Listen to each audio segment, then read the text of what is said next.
first questioner is Mr. Chris Cheel, who is an English teacher of religion at Southfields Community College. Mr. Chris Cheel. It's a long question.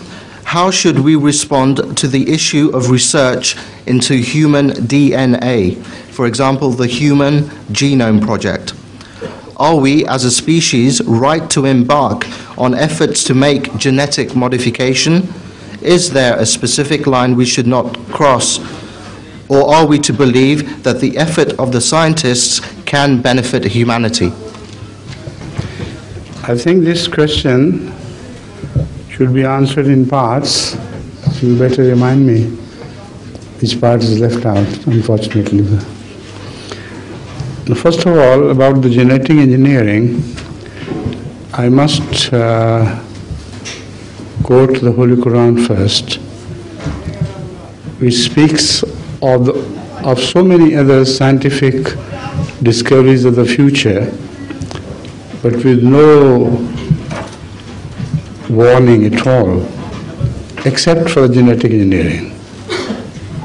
The Holy Quran clearly speaks that Satan will induce people to create new life on earth against the life of Allah.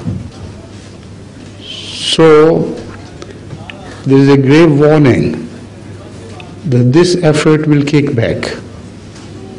So about the genetic engineering, I always advise Ahmadi genetic engineers that they could participate in it only as much as it promotes the creation of God. But when it is turned against the creation of God, in the sense, for instance, that when attempt is made to create new animals and bugs, etc., then that would be a disservice to humanity.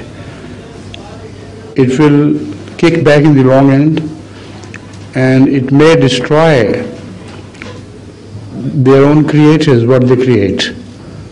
So that much is for the genetic engineering. And the next question, next part of the question, please.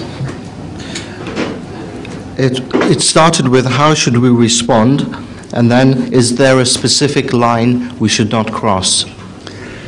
I think I have already answered this question. I always advise Ahmadi genetic engineers to utilize their knowledge only to promote the creation of God. For instance, if new crops can be invented with the help of genetic engineering, and that is a dire need of the humanity today. Although there are many objections raised against genetically produced food, but still it's not against the law of God. So it's a matter to be discussed between scientists of one class and one category and the scientists of the others. So I personally don't like genetically produced food. So it's all forbidden in the house. But still, it's not a sin to use it. That much I can say.